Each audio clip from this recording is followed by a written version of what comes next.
Hello, I'm Colin. And I'm not Casper Schmeichel with an injured shoulder, a rumoured injured shoulder.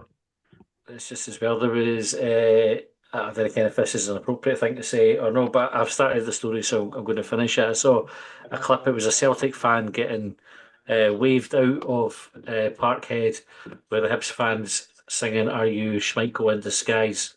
The poor laddie, and he was not taking it well. I'll leave you to your imaginations as to why they might have been suggesting he looked like Casper Schmeichel. Anyway, John, how are you doing? Good. Aye, it's been an entertaining and amusing weekend of sport. Mhm. Has been. Colin, what about you? You did you watch the rugby at the weekend? I, I know I did. that, I that did. rattles a few folk. Yeah. Well, it's funny how folk didn't like that you like other sports, eh? Mm. I didn't like it either. I think it's a disgrace, but do you know, I know. I've learned to live with it over the years. Mm. I get used to it. But no, well, I enjoyed the first game. Yesterday was a harder watch, the Scotland game. But football was good today though. Mhm. It was good. I saw it suggested that we might not be able to enjoy today's win for some fucking reason, but I'm just going to put it on record. I'm fucking loving every minute of it. Mm. Like, absolutely, I'm enjoying every aspect of today's win. Um, John, did you have any doubts about whether or not you would enjoy a win today? No, no. Nah, good. How, like, is there ever a set of circumstances where I was win, but you're not happy? That's Or, exactly it. It is like that's your number one priority. Get a Hibs win.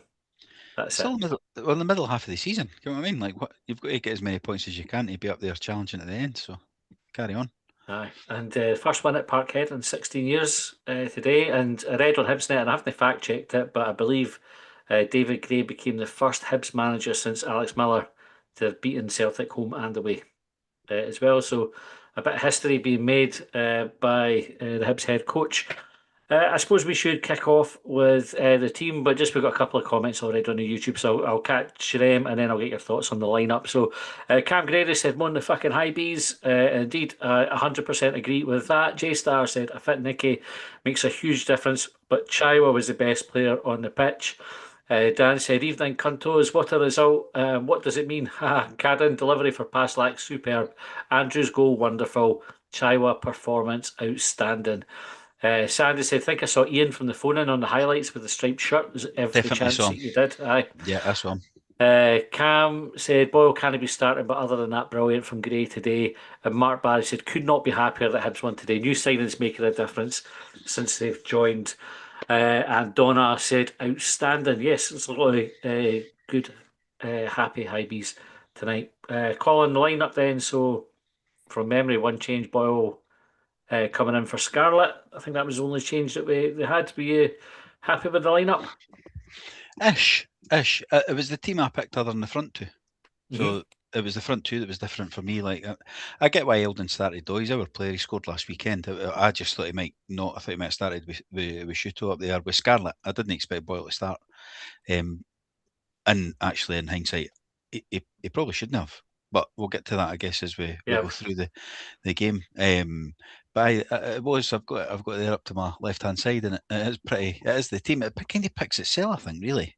Despite us having a strong bench, I still think the starting 11. Well, the starting nine of them picks their cell, I Aye. think. John, did you have any thoughts on the lineup? I, it's Captain Hindsight stuff. Like I've seen some people. I saw what? Sorry, I say some people. I saw one tweet that questioned the starting 11. It was almost like, what's the effect of what sort of team is that, Dave? Mm. But I didn't look at the team and go like I never looked at it that way myself. I went, aye, everyone's in the right place. I can see why he's playing there. I can see why he's playing there. Like wing backs were the wing backs, the defenders were the defenders. I think as Collins mentioned, like the strikers, there was maybe a little bit of a surprise there, but I imagine that there would have been rationale for playing Boyle and Elding. And actually, like I know that Boyle's got a bit of stick, and I know that there's some people that have said that he should be dropped. But I think I'm right in saying he was the one that laid off the ball for Cadden's delivery for Paslak. So he had a vital contribution, if not a stellar performance. Hmm. Okay. And talking of performances, Colin, I suppose but it's easy to when you win a game to let the result sort of cloud how you viewed the performance. So, how did you view the performance? What were your thoughts overall? I thought we were quite solid. They had a lot of corners, but I don't think they had many chances. The goalie made 2 2 saves saves. according to the stats, yeah. The stats, I only remember the one of them. Because and I was watching it on TV. The commentator was trying to say it was he kind of made a meal of it, but it was just a standard Salinger save, like when he parries it out to the goal line and the Hibs defender swept it away. But I didn't feel like we were massively under pressure. They had a lot of the ball, but didn't create much with it. We were fairly in control. What we were trying to do, we weren't in control of the game. I think they were probably in control of the game, but as I said, didn't bombard us. It wasn't even like the last time when it was 0-0. We were kind of hanging on a wee bit in that game. I think they had loads of chances, loads of shots. Didn't feel like that today. And what about you, John? How would you have assessed our performance today? And like I couldn't assess it in a few words, so I'm not even going to try. I thought we were good first half. I thought it was pretty even. Second half, we came under pressure like straight away, but I think that was reflective of the sort of tail of the table, if you like. And we were weathering the storm a wee bit. But I thought we continued to play to the final whistle, and like the fact that they had a player sent off, I think they still had a lot of pressure despite losing a player, but we kept the heat, stayed in the game, Good and took our mentality. chances. Good mentality. Lots of this. On that on the mentality thing, right? So we'll talk about the goal that we scored, or the opening goal, just a wee second. But we obviously conceded right before half time. I was going to say like again, but I think it tends to be before the end of games rather than the half time one was like an early season habit that we seem to have kind of largely got out of from memory. But we were conceding towards the end of games. We conceded just before half time again, Call. How frustrating was that it happened? And I'm going to say like a game because it has been a sort of a downfall of the team this season. It is frustrating. I mean, they're obviously a no bad side, Celtic, as much as everybody says they're shite and all that now. But they've created the chance. But again, we've let them get a cross in. The midfielders got ahead of our midfielder and got in the end of it because everybody else looked marked up. Yeah. So we were doing our job for that point of view, other than stopping the cross and. That sounds ridiculous. We've not stopped the cross and we've not kept pace with their midfielder, but everybody else in defence was doing the job. It's not a defender that's let us down here. It's always like the defence are weak in their mentality and they're not concentrating. Well, the defence were doing their job. I think as far as I could see, everybody else was sorted out. But that midfielder scored 18 goals this season. Aye. Like he's obviously like quite handy at doing what he's doing. He's just maybe good at losing his man. But aye, we'll let another cross come in. That happens a lot, eh? But then I guess teams do we cross balls in as well, eh? Do you know what I mean? It's something that teams do. I think we're kind of set up with the 3 centre halves to defend crosses. Like, and we tend to do that not too bad most of the time. John, when I was looking at the reaction, reading the match thread on Hibs Net and then looking at Twitter just after the goal goes in, there's a lot of criticism for Gray, towards Gray for the fact that it happens again. And I think somebody said, did they not work on this in training? How would you work on it in training? Like, how do you stop a team conceding so close to half time or full time? I remember, I've got a vague recollection of Colin talking about this before. Like, I don't know if you get like a stopwatch or something, but like my mind went to like machine gun this, like introducing some sort of form of urgency or something. I don't know exactly. Like what I was going to question was like, does it matter if you're conceding more goals like in the 45th minute of the first half compared to like the 17th minute or the 12th minute? Is it a thing? Is it a problem? Is it just because is it like one of those like milestone numbers? Well, it's the 45th minute, it's just about half time. The players must be switching off. Like, because I would imagine that there's teams out there that are conceding regularly. In the 17th minute or the 18th minute, but we didn't talk about those things. We just go, Hibs are conceding in the 45th, so therefore there must be a problem. And I don't know, and I've asked this question, I don't know the answer to it. Is it statistically any more likely or any less likely that you concede in the 45th minute compared to any other minute in the first half or from the 46th to the 90th minute in the second half. I don't know. Like it does seem like we do concede goals and we focus on it more because we're Hibs fans. But is it but how relevant is it? If it's relevant, how relevant is it? So it would be interesting to look at. I'm using the words interesting in inverted commas here, and Colin had a massive yawn while you were making that point, John, which I'm sure wasn't a verdict on the point you were making, which I thought was a good one. It was, John. It was. Interesting to see the data on it, because you would think in games, I think where a team is behind, you're more likely to see a goal at half time or at full time, because the team who's behind will chuck everything at it to try and get a goal before half time, or to try and get a goal, to level the match, or get a goal back before full time. So there's a bit of like you would think, a more cavalier attitude for one team at that time. So I think there's probably quite a high percentage of goals. Just in my hypothesis is Do you know? that there would Do you know be. what? To the original question, though, I guess like one way you would do it, right? So I think there's two things. One way you would do it is you would tire them out in training, and then say, right, we're going to start doing some fucking crossing when you're tired, right? Mhm. But the other thing, that's pretty basic.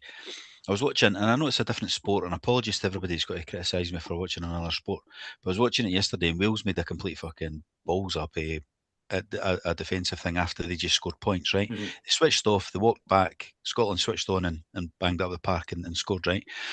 And after the game, the ex-British Lions captain, the British and Irish Lions captain said, that's where you go, we're not fucking doing it again. And then the next time you're in that situation, you're going, that's not happening. Mind that happen, didn't happen, but it's not happening for us. We just keep doing it. So if we no got somebody there that's gone, fucking right, that's it. Look, that's injury time. Board up. Fucking shut the doors. I wonder if it becomes like a self-fulfilling prophecy. Do you know, like when you sort of tell yourself, like, didn't drop that glass, so you can't do it, and then you fucking drop the glass because you're that focused on no dropping it. I wonder if it's one of these things that just you become like hyper conscious of the fact that it happens to you, and so it doesn't really matter what you try. You almost just shoot yourself in the foot with it. And you Question I was drop. going to ask, I get under like it was I watched the second half of the Scotland Wales game yesterday, and I was completely surprised by the try. Was it Darcy Graham scored? Yeah. Yep. And I think like I take your point about not allowing that to happen again, because like that's Scotland had conceded and then they're immediately on the front foot again. You don't often see that. I think even the camera guys at the game were taken by surprise by it. And I understand how you could remedy that in future, because you want to get everyone back on the line, everyone turned and faced. Mason, aye. Mm-hmm. I think in football, the game is a bit more fluid, and I'm interested in how you factor in, say, like the quality of the cross, the quality of the guy who's got 18 goals behind him into the equation. And I'd want to look at the goals that we've conceded at various times and saying, right, how many of these have been down to individual errors, and how many of these are down to what we consider to be good deliveries, good finishes. Because I think that makes a difference. I don't think it's as simple as say we concede goals in the 45th minute, so therefore we're switching off. It's poor mentality, it's fucking shite bags, whatever the criticism happens to be. But I don't know if we'll ever be able to get to the bottom of what it is without actually sitting and poring over videos and. Well, somebody should be doing that though. Like, Aye.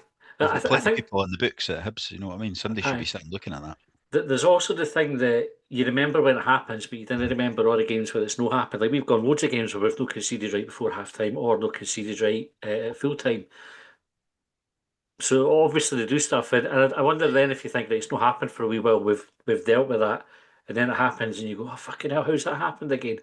I don't know. No for us to fix anyway, but hopefully Hibs sort it out. We'll talk about the goal that we scored, the opening goal, just a second. But Gary said the flick for the winning goal from Shuto was outstanding. Sandy said Boyle is trying too hard, did well to spot Nicky for the first goal.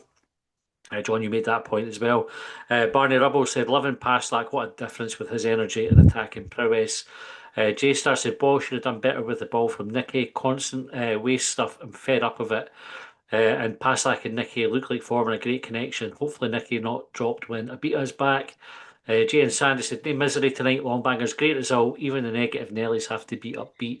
Big applause to the team. and Jack said, "Evening, everyone. Evening, Jack." And Jack uploaded his non-league vlog yesterday as well, so go and check out Jack's channel as well. So Colin, the goal that we scored sort of boils down to Nicky Cadden whipping across and past that bullet and the header, but probably a bit more involved than that. We'll talk us through it. Well, that's what I remember for it, because I forgot that Boyle had played it to Cadden until John mentioned it earlier. So Boyle's played it to Cadden. Cadden swung a good cross in and Pastlax lost his marker or went in, ran in at the back post and headed it in, or Celtic switched off. Maybe their weak mentality at the back. I don't know. But it was a good goal. Like, I mean, that's he should have probably scored last week. He certainly had the chance to score last week. He's getting forward. He's bringing us a better attacking outlet on that side, definitely. But I thought it was a great cross, good header. And John Pastlack seems to have added that attacking threat that would be missing on the right hand side, doesn't he? I think, I think he has, but I think another party's game. I mentioned it last week, I think, where when Hibs are breaking, when we've one of our three defenders has hopefully got their head in it and cleared it, he's the one that's like straight out of the box and he's constantly trying to harry it down. And I think that's some of the stuff that you saw today. So it's like he's paced there's been a wee bit of, how to describe it, like I think people are like, we talked about perceptions, like we talked about it I think in the previous show, and folk I think still have this perception that he's a bit defensively weak because he had a dodgy 15-20 minutes against Dundee United in the first game, but actually since then he's been a high performer. Like Colin's talking about the shot that he had in the other game. Who were we playing? St Mirren. And the other contributory stuff that he's doing, like, so I'm talking about like when he's on the edge of the box and he's trying to chase down the ball. There's the attacking threat down the right hand side. There's the goal that he scored. So like he's made a massive difference. He strolled into midfield today. He was in the centre of the park and he passed it at least once. Like that, I remember he was in the centre of the park. You know, he gets about the pitch. Like he's been a good signing so far. Early days, but he looks like a good signing. So we're getting a half time, one each. Colin, the second half, John mentioned it when he was doing summarising the game. We had to weather the storm a wee bit early on. I thought the game was getting away from us a wee bit, and then Celtic would do it 10 men with the red card for Trusty. Yeah. Any debate over whether or not it's a red card? No, I don't think so. I think it's probably more. It looked quite a violent action. It was probably more intent than it was actual harm. I think he's maybe pulled his shoulder, or pulled his arms down and hurt his shoulder a bit. But it was probably more the intent of it and the sort of the violent nature of it that the ref didn't even see it. Like, or he did see it and ignored it. I thought he's like sort of punched down like a karate chop. It looked like he more pulled his arms like that. So what? Watch it again. They're grappling with each other a wee bit, and then Trusty grabs McGrath's arm, and as he's got a hood, he just goes fucko like that down, and then obviously that sends McGrath to the ground. But the referee's looking right at it. I can't believe he's just going, okay, I'm just going to have a wee word with them both until I'll give it, and then I'll give the free kick to the defending team when the corner comes in. That's what they normally do. That's what they normally do. John, what was your view on it? Similar to what you're describing. Like it wasn't so much the body part that he made contact with. It was the action. I think there was two different angles of it. So like I can't remember where the referee was positioned at the time, but like Colin says, it looked like a sort of pull of the sleeves or whatever. But then the other angle you see, like it's a proper like American football sort of chopping to try and get the ball off the quarterback motion.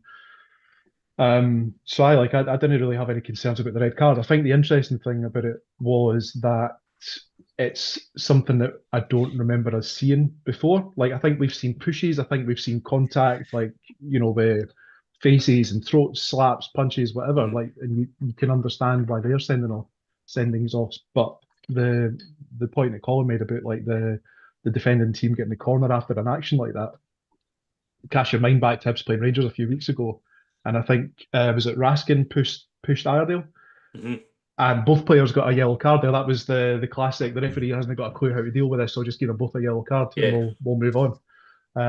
So it was a strange one, but like we've been on the receiving end of that before, like the Triantis trying to header it clear a couple of seasons ago, but conceding a penalty for it. I don't recall seeing it since.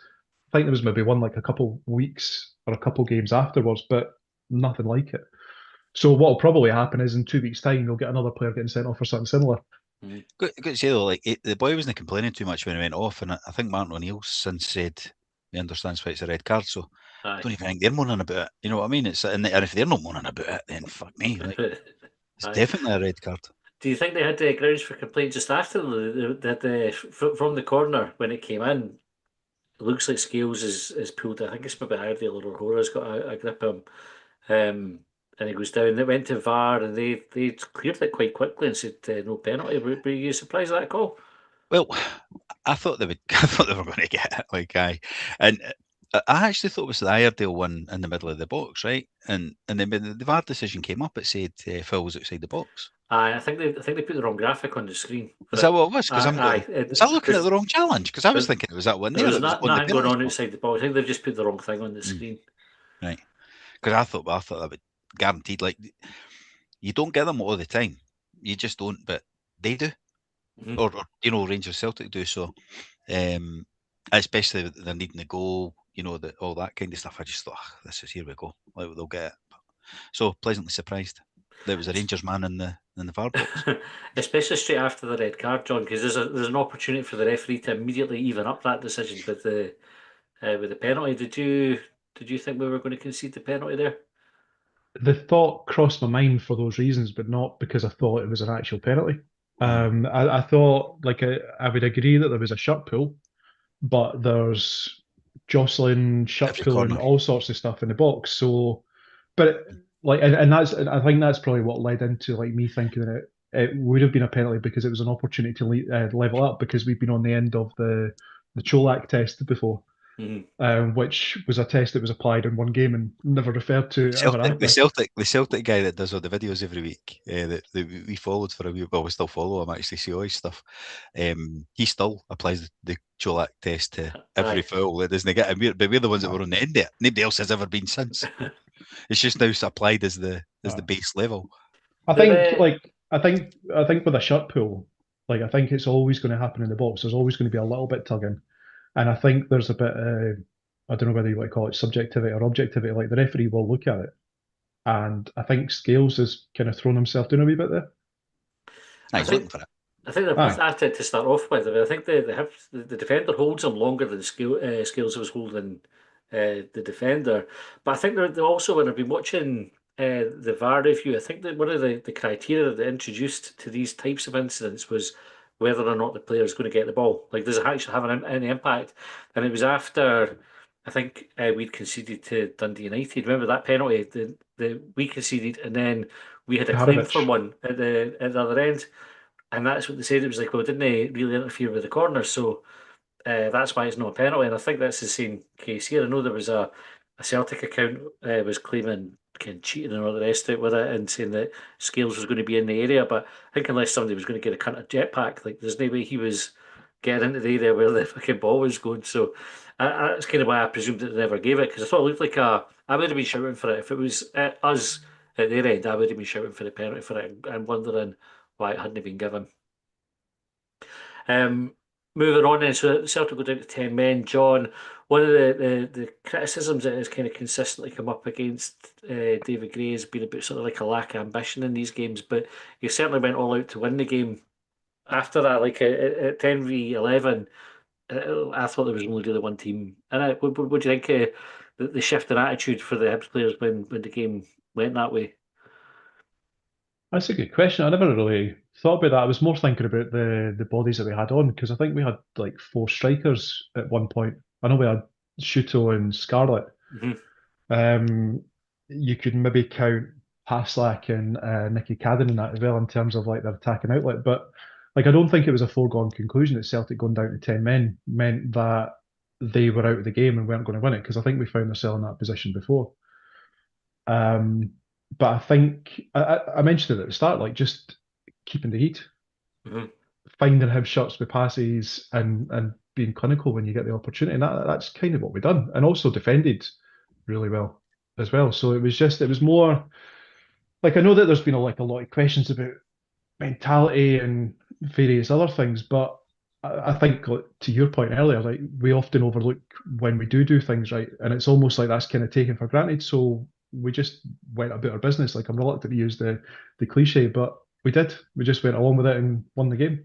But it was kind of attacking changes though, wasn't it? Because like Mm-hmm. we brought on Andrews and Campbell generally sits further forward, doesn't he? And when McGrath was left on the park, so it was definitely a more attacking midfield setup in there with Barlaser coming off and being replaced by who was the other midfielder that came off? Who else came off when they brought Campbell and Andrews on? McGrath Came off at the death and injury. For Milotnikov, didn't he? So can't remember who it was, but it was a more attacking midfield. So who did we must have taken off? Or did we take one of the wing backs off and put McGrath? I'll just see if I can find out if you can. That's mad, that we can't remember that. It was only a couple of hours ago, but it's like getting old here. Eh? Oh, Elding came off, Boyle came off. Aye, that was the first one. Barlaser, Cadden. Aye, it was Cadden. That's what it is, and put McGrath wing back. Yeah. There you go. Yeah. So it's quite an attacking change, isn't it? Really, to bring on to take Barlaser off and bring on Campbell and Andrews, and obviously it was attacking in the end because it was Andrews that scored the goal. On the goal, John, what do you remember of the goal? Can you talk us through it? I can. It was, you could maybe give Chaiwa the pre assist, because I think he gets the ball, plays it to Paslak, who moves into the middle, and it actually reminded me a little bit of Scotland against Denmark in the way that the final goal sort of played out, where there's a lot of pressure from Celtic, but Hibs get a little bit of a break, misses a Celtic player out. Hibs go down the left-hand side. It's played in to Shuto, who I think gets one touch and then a second touch where it's like a sort of clever back heel. And then Andrews just tucks it away past the rumoured to be injured Kasper Schmeichel. The goalie that doesn't dive. The goalie that doesn't dive. And he was like flat-footed. Aye. Because it wasn't right in the corner. It was just good enough to. It was a good strike. Struck it well, but like I think a good goalie's probably getting across to it. It wasn't right in the corner. You know what I mean? He just stood there and watched it go in. Didn't even dive. So maybe it's not a shoulder injury. Maybe it's like an ankle or a hip or a knee, something that really affects his mobility. Yeah. I think Andrews is sort of. Do you know when they talk about using players as like a marker? I think he's bent around the defender as well. So I'm not sure how good a view. Set up a screen. Mm-hmm. Yeah, maybe. I think it's a Do you think, really good finish. When you were talking about names and substitutions that we made before, and I'm keen to make sure that people get the appropriate credit if we think that credit is due, but Gray's the one that's made the changes, but there's been an entire football club who've been behind bringing bodies in. Like, there was chat that I saw today that since 4 of our January signings have scored goals since coming in. Mm-hmm. And I think we made reference to it in our preview show. Colin was talking about like some of the changes that you can make later in the game. So like, I think Gray's done pretty well with that throughout his time at Hibs, like making, like, he gets a lot of stick for substitutions on the 60th minute, on the 60th minute. But there's also been games where, so going back to like the European game, for example, where I think, did he leave Cadden on or did he introduce Cadden? I can't remember, but Cadden scored. Like, there were changes there that he made that influenced the game. And that was something else that happened today. However, you're not able to make changes that influence the game if you don't have players that influence the game. So I think that's where, and there's been, the reason I mention it is because there's been criticism throughout the January transfer window that we weren't getting business done, and look at that club, they're picking up this player and that club's picking up that player, they're getting their business done early. We got business done, and business has influenced results. Aye, but imagine where we would have been if we got that done at the start of the month in January. And that's the complaint, isn't it? Because we had to wait on Paslak in the end, but he's definitely made an instant sort of impact straight away, hasn't he? And as has Shuto, and I mean, that's every game he's played. There's been something that's happened. Like he scored in 2 of them. He set up one today, and he gave the free kick away in the game at most. he's all action, eh? There's something happens all the time when he's on the park, and there's got to be calls for him to get a start soon, you would think, unless we see him as a 30-minute man, 40-minute man. But I think he'll be starting stuff soon. happens. There's stuff happens when he's on the pitch, you know. I've been a wee bit flippant with that, John, because you know from how for the explanation, like when Malky came out and sort of does his post-transfer window review, and obviously he's not going to say we could have had them all in at the start of the month, but decided not to bother. But there's like a rationale for why it took to the end of the window to get the players in, and we knew, like we spoke about Paslak coming in a good 2 weeks, I think, before he eventually arrived. Mm-hmm. The club had done everything that they could to get him in. Apparently, he was at the Hearts game on the 27th, wasn't he? Yeah, like, that was the So we're being like a wee bit facetious with or flippant with the joke about it being at the end of the month, and it could have been at the start of the month. But I guess that there is like an element of that. Like, could we have moved mountains to get these players in earlier?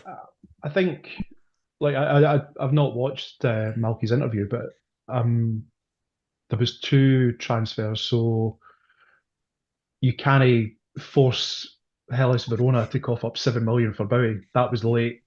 You can't force Bochum to sell Paslak to us until they get their, like, there's always moving parts, and it's not just as simple as Hibs going, well, we fucking want him now. Give me him. So there is an element of that, but also if if you use Hellas Verona as the example, the reason they got him in January, because Hibs, this is from Malky's mouth, weren't going to sell Bowie until the summer.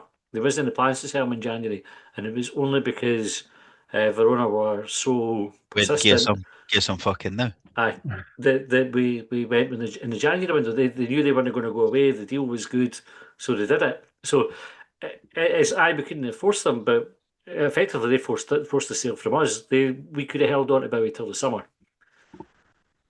Aye, true, but that sounds like they had the spending power to chuck their weight around, and I don't think we have that, or at least if we do, we haven't shown it. Yeah. We digress slightly for that. Colin, I was going to ask you just about like the sort of the final moments of the game, and again going back to almost like that earlier bit of conversation we were having about conceding the late goals. But didn't really look like conceding again, did we? We sort of were quite comfortable. Aye, I thought we handled it no bother, like good mentality, good leadership and all that stuff that gets thrown when you do let one in. Yeah, pointing at the forehead. I thought, but no, seriously though, it was. They even chucked the goalie up for a corner, didn't they? And then somebody tried to have the shot for 80 yards. I was like, fucking shit. But the defender blocked it, unfortunately. That would have been it would have been interesting if it reached the other goal, but it's one of the things that amused me throughout the weekend. So I think on a previous show I'd mentioned Kasper Schmeichel and his rumoured to be injured shoulder. And I tweeted something about that right at the start of the game. I think it was like it was a speculative ball down the right-hand side. And I've tweeted something about Kasper Schmeichel being put under pressure with his injured shoulder, tying into the thing about like Hibs and shoot on sight policy, shoot the enemy, blah, blah, blah. And I thought, oh, that's quite amusing. I'm just going to include that in every single tweet that I send. And then right at the end of the game, I see him up for a corner, and I'm like, oh, you fucker, like, no, this can't come undone now. It would have been all your fault. Sandy said only 5 minutes added on. Ref's going to get a hard time for that, as he would have been briefed. Were you surprised to see only 5 minutes going up? No. Because the noise that's been out this week. So Rangers have been at it, haven't they? Like, they got 9. Aye. Right, plus more in the end, because I think there was a VAR check in the 9. So they've been going. They get loads of extra time, and folk are laughing about and joking that they'll play till Celtic score, blah blah blah. So the refs have had to go. We just need to give them like the regulation extras. They're right this week. Aye. So just what everybody else gets, that's what they're getting. But we'll get Rangers loads, so that'll shut them up for a bit. You know what I mean? That's what they do. Eh? It's like amateur society stuff. Like it just is. That's how the SFA run it. You two are a wee bit more clued up than I am on the laws of the game, but see if you make a substitution into added time, does that add time to the added time, or is that included within the added time? Nah, it's meant to. 30 seconds is supposed to be added per sub break. Okay. But it's a 30 seconds. Come on, I mean, because sometimes they do, sometimes they don't. it's up to the It's ref. meant to be. Yeah. What that is it was to stop teams taking, like, for Kim, the boy goes. They used to send the player away to the far corner. Like, Ken, you're coming off in a minute. Go fuck off over there and go down, and we'll sub you off, and you can take your time. It was to deal with that. They just said fit blank at 30 seconds for subs. So football clubs still do it. They still chuck on a sub, and presumably it's to try and like disrupt momentum, just like break stuff down. It's not really to try and waste any time per se. And I think referees are quite inconsistent with adding any extra time on an injury time as well. As we saw it last week when we were playing Hearts. Like, Hearts took a minute and a half to take a free kick right at the start of injury time. So the ball's out of play for that minute and a half. It should have been added on. But we never got any extra time added onto it. I'm sure there was a sub in the injury time in that one that wasn't accounted for as well. But there you go. Like, it is inconsistent, but they're supposed to add it on. Rob said, great result today. We didn't even have the luxury of having Nancy in charge. Slightly worried about all the Diddy teams we have to play before the split, starting to pick up form and points. So Sandy said, loved past that, getting on the end of Nicky's cross. Don't think Megwa or Karen would have been there. 1875 909 said, even the troops, great win. Agree with Matty 100%. The red wine is out tonight. Jason said, past that, got man of the match on Soccer Way. Ed and Mike said, even my mate, who's a Leeds fan, picks up on our ability to lose goals before half-time or full-time. Vince said, big win. Hibs will have a big disruptive say in where the title goes this year. And Rob said, we've missed Mulligan lately, but I'm not ready to drop Chaiwa to fit him back in. Is there a case for changing to two centre-backs so we can accommodate both? Right, there's a bit of a laugh at the egg chasing as well for Dan. And Jay Sassy Mulligan can't be rushed back anyway. So, Ed and Mike's also said Chaiwa stays even when Mulligan gets back. I wanted to speak about Chaiwa a wee bit because I thought he was like the head and shoulders the best player on the park today. Colin, you're nodding. What were your thoughts on his performance? I thought he was really good, really good. Him, and I thought Paslak was good as well. I thought the two of them were our best players. But Chaiwa he was just the energy he's got. I think Barlaser needs that. You know, like Barlaser's more calm and composed and does that. I know folk don't like it, but if he's got Chaiwa or somebody like that running about doing all that stuff, all that energy he brings, putting tackles in, winning the ball, he's comfortable on the ball as well. I like that kind of all action midfielder. I thought he was excellent today. He's shown that most of the season, eh? He's been fit since start of the season when he came in. He scored that good goal, obviously over in Warsaw, and then he was at the team, and then he was away at the AFCON and all that. I think he's got a wee run now, and he's seen it today. He's left him on the park, and Barlaser was the one that came off, and that's not normally been the way, has it? So, his energy and that brings a load to the team. It does give Gray a headache, John, doesn't it, when Mulligan's fit again? How do we fit these players in? Because we now look like we've got enough forwards that we've got a bit of selection there, but certainly for the midfields with Chaiwa and Mulligan, you would expect one of them to partner Barlaser, but they can't both play. So does Gray change his shape to accommodate them, or is Mulligan going to have to kick his heels and hope Chaiwa has a drop in form? I think he's going to have to kick his heels. I think what we've seen so far is that we don't tend to change for that 3-5-2. Like, there's maybe a little bit of maybe a 3-4-1-2 or whatever, but there's nothing. I don't think there's really any way that you can accommodate both in the middle, especially when you've got McGrath playing, because there is like a good balance between the three of them, like the different qualities. Where that's good for us is that Mulligan slots in if Chaiwa ever finds himself injured, suspended, otherwise unavailable. I think what Colin suggested about the game time benefit in Chaiwa, because when he came in, when he scored that goal, everyone was loving it because of the occasion and what the goal could mean. But he did have a couple of like dodgy games after that. I think there was one against Livingston where he improved in the second half. I think, Colin, I'm sure that was a game that we were at. Yeah. But more recently, like, I think the more that he's had a run in the team, the more that he's shown what he's capable of, and I think we get a bit more familiarity with him, and we kind of know what he's capable of and what he's not going to do. I think what he does is brings that energy. He's busy in the midfield.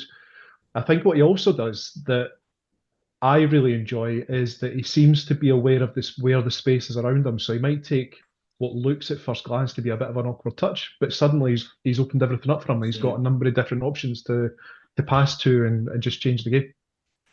I think if you're Gray, you're using the day's game as a benchmark for him and just saying that's what I'm wanting for you every game when you step in. And it's not going to be possible, I don't think, to play like that every game. But They set a standard away. aye, That's 100%. it. That's it. You go and say that's what you've shown you're capable of. Go and deliver it. Because I think if he plays like that against virtually every midfield in the country, he's going to get the better of his opposite number. I mean, Celtic's midfield isn't shite, and Jaiwa was just kind of popping up in front of their players, skipping past them, finding passes. I thought he was absolutely terrific.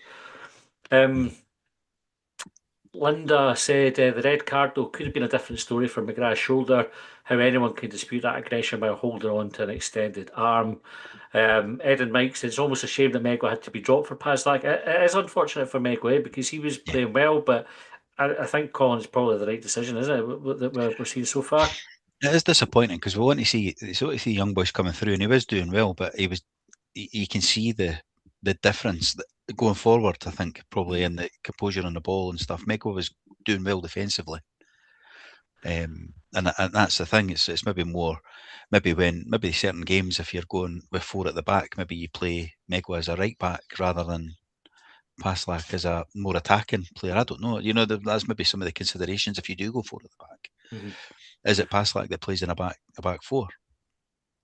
And I suppose, John, for Megwa, he's got an opportunity to learn from someone like Paslak, who's got like a bit of experience behind him. It can only really be good for Megwa, although he's not going to get the minutes in the first team, but he's got like a really good role model now to learn from at the club. Aye, like I wonder how it changes like the whole dynamic of that right hand side, or like maybe maybe dynamic's not the right word, but how it maybe changes the personnel over the right hand side. Because I think one of our listeners said that they couldn't picture Cadden or Megwa getting on the end of that ball. I can't picture them getting on the end of that ball. Like Cadden's chucked in a couple goals. As Colin says about Megwa, like Megwa, I think is still learning the game at this level, so I think it's understandable that he's playing a little bit maybe within himself. But I think when you look at the attributes that they each have as well, like Paslak is definitely quicker and seems to be a bit more capable of pressing further up the pitch than we've seen Megwa do so far.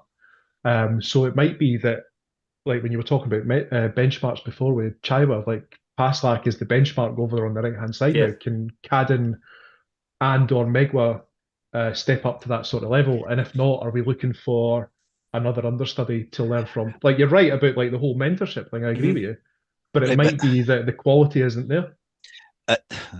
See the mentorship thing. I was going to chip in when he said it because Megwa's 22 this year. You know what I mean? Yeah.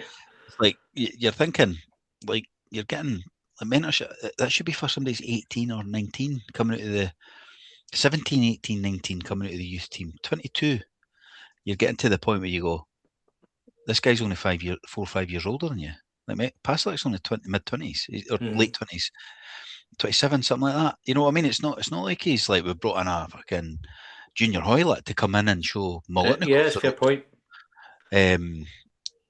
So I don't know. Like I don't know if it just that signals the end a wee bit, and then it's we've got a young boy to come in and be mentored. So Megwa's come in, and I think he's acquitted himself really well. Like I think he's shown that he can perform at this level. So is he now looking at going, well, fuck, I was just in the first team and now I'm out. Aye. Do I want to be looking for a new club? Aye, having demonstrated this already. Yeah, I would expect that. He's got to be playing at his age. Sandy said we've got some cracking fixtures before the split, and after it we have to play all the big ball bags. So 4th is definitely still on. Come on, the cabbage.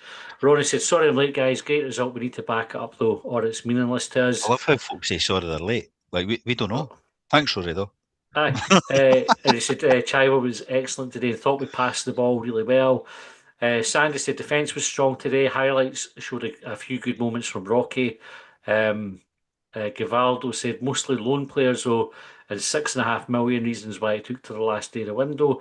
Again, I'm not like Bowie going and getting that money. We didn't get that in a lump sum. Like it makes a difference, but I don't think we were, because otherwise you say, well, we not have done any business if we hadn't sold Bowie.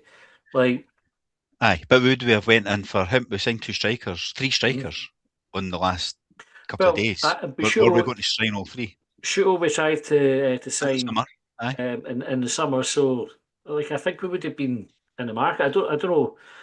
But it made us go and do stuff though, didn't it? Like whether it's to do with the money, but it made us go, fuck me, we've just sold the boy for $6.5 million. He's the only one that's like, scoring. Well, he's your talisman or whatever you want to call it. We need to bring bodies in, or the boys are all got to go fucking mental and renew their season tickets. I think it was really underhanded of you, Matty, to suggest that Verona paid for Bowie on Klarna. I think we need to retract that comment. Fuck that. Dan said, once it's done, recruitment has been a strong point. Danny said, after the results today, surely we have a shout at fourth. Good run of fixtures pre-split. Should be aiming for at least 13 points. Can I say? At least?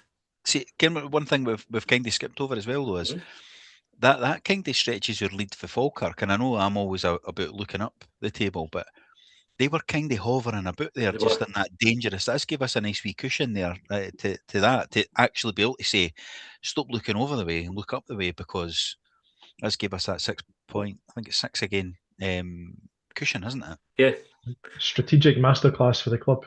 Mm-hmm. Jason said Rangers got 12 minutes. 12 minutes time for Sefco. You've just finished 10 to 9. The Gavaldo said 13 minutes it was, and it is 30 seconds for the subs. JMC, but that's just a shut the fuck up. That's just a shut the fuck up. That's what that is. Aye.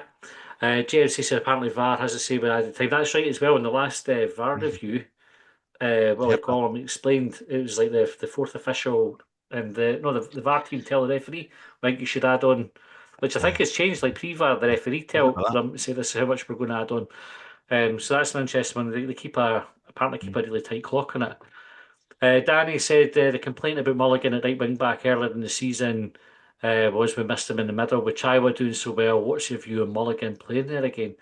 I think we need Mulligan there now because we've got Paslak. Like, is the squad in a really good place? So one of the questions that came in was for Jay Star. Said when all our players are fit, we will have too many to make the squad. So who misses out? So whose places in the match day squad are in danger at the moment if everybody's fit? John, you think of two. Colin, you think of two. I'll come to you first, Colin. Well, Joe Newell. Mm-hmm. I'm going to have to go and look at the squad, mate. I can't think of. Because Mulligan will get in the matchday squad, right, when he comes in. Who was in the? I'm just going to check who was in the bench today.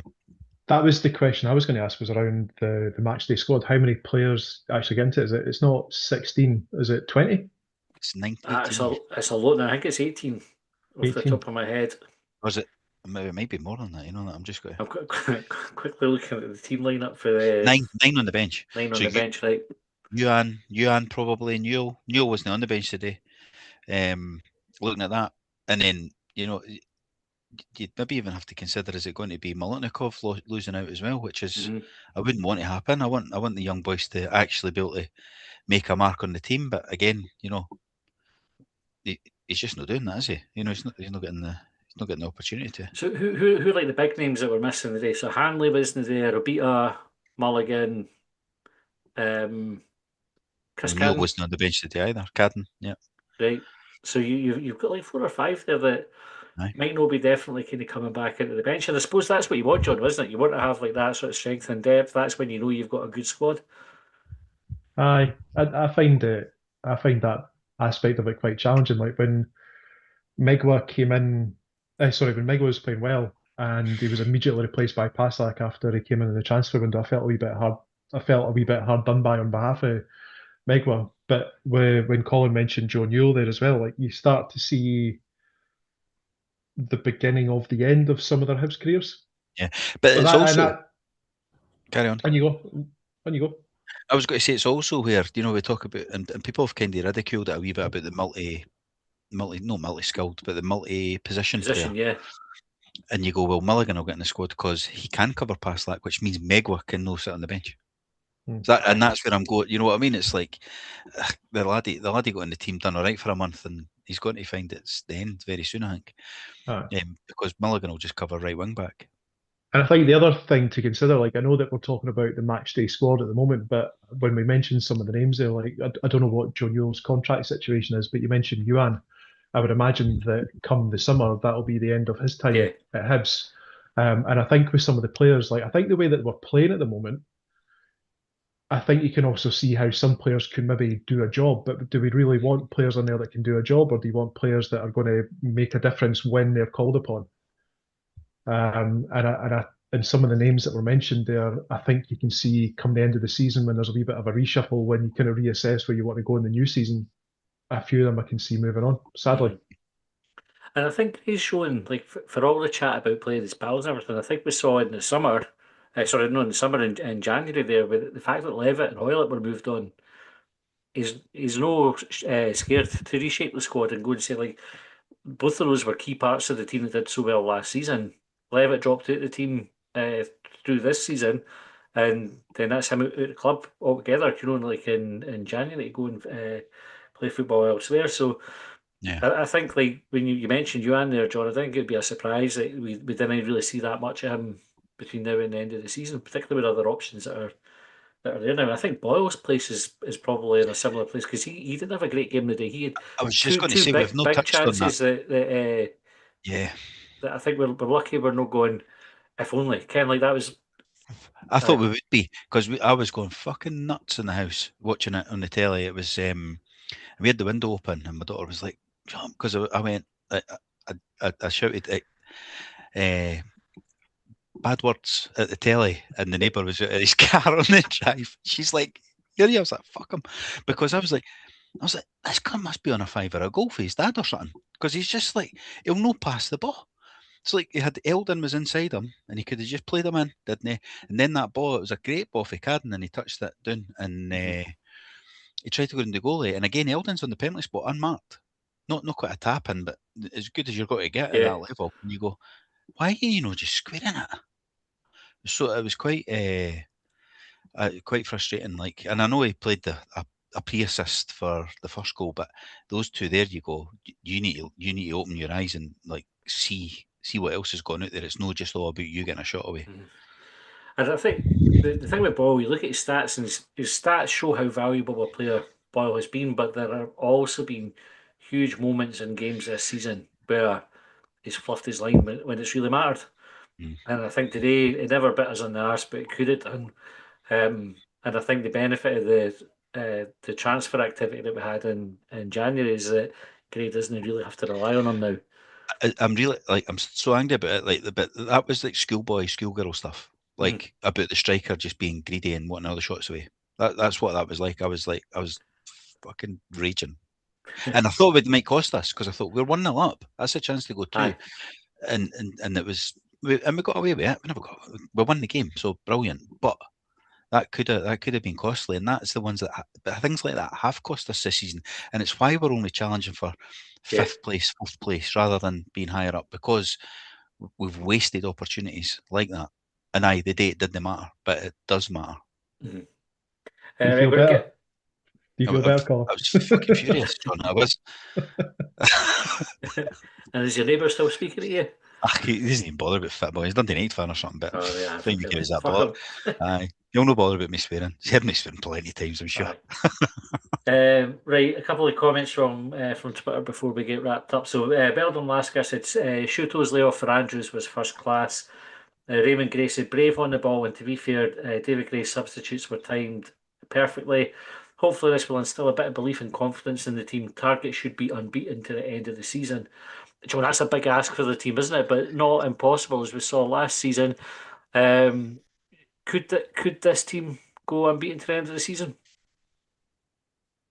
I think based on the form that was shown throughout the season and the contradictory nature, like we could just as easily turn up against like it's Dundee next and get beat by them. So I think it's good to have targets. I think that might be a little bit of an unrealistic one to go unbeaten towards the end of the season. Like last season, like we went 17 games unbeaten. It was the first time we'd done that since like the 40s.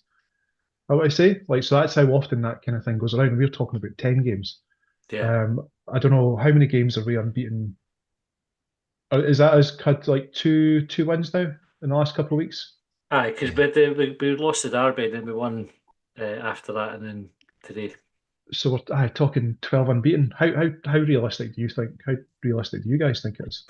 I think it's difficult to go in the top six. I think that's Aye, the problem. it's hard Our games. top six record isn't great You've got Brazil to once we get play. there.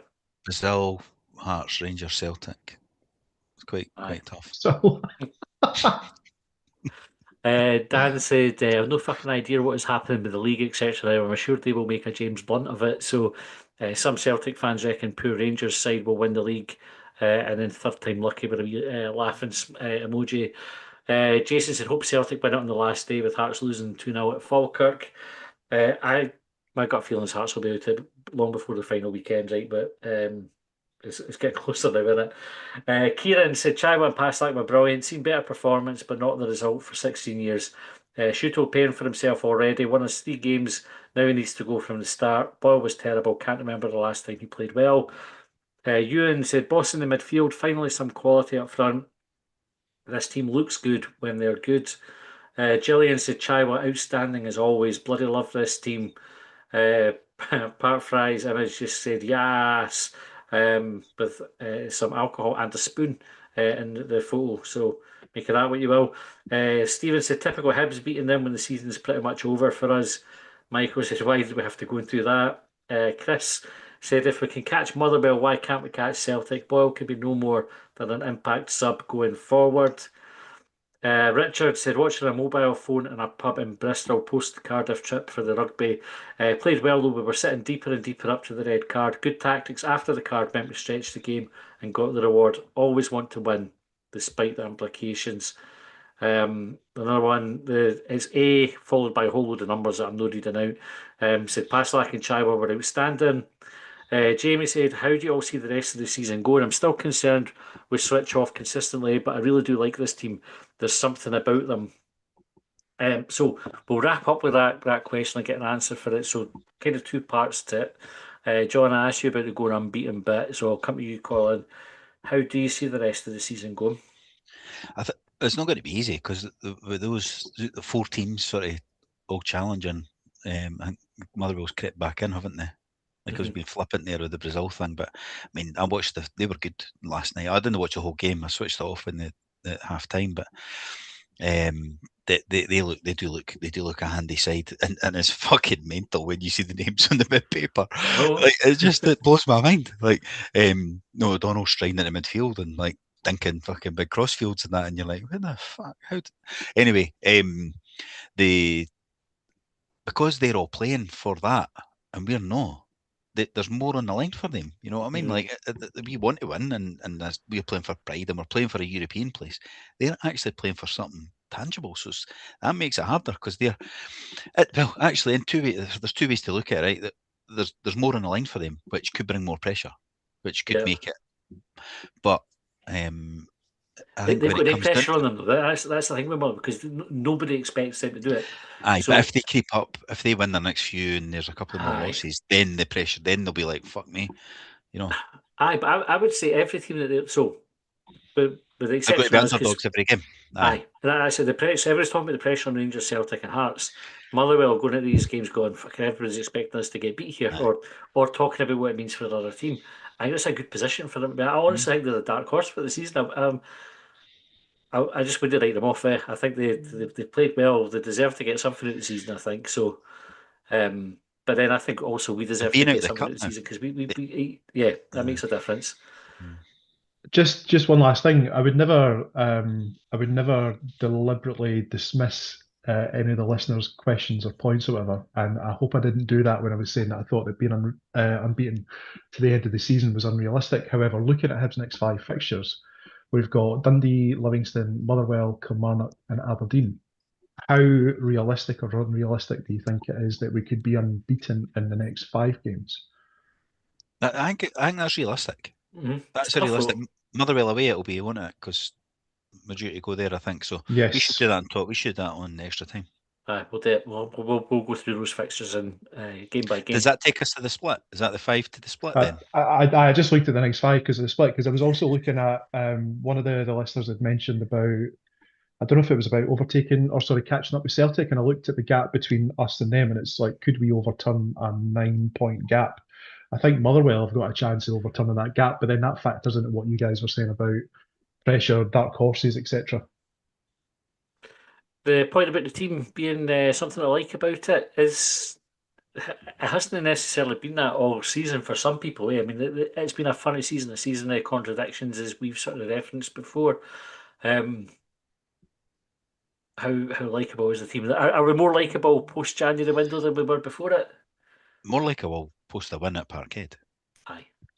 Right, and that's the nuts and bolts, isn't it? There wasn't many folk What loving we us said after 10 the days defeat ago. at Tiny, yeah. Exactly. Okay, right. A couple of things before we go. Neil Renton asked me to flag the SOS drop in. It's at Easter Road on Monday. This is helping men tackle mental health. So they've got Cliff Pike joining them, meeting outside the club shop at Easter Road at 7 o'clock.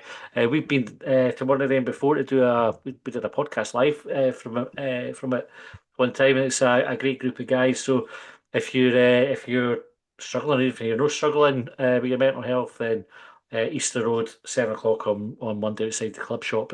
You can take part there. Another thing is just a reminder on our Patreon. So if you're listening to this and you didn't subscribe, you've probably had at least 4 shitey adverts by now, right? Which just happens. I listened to the free one the other day and I was like, fucking hell.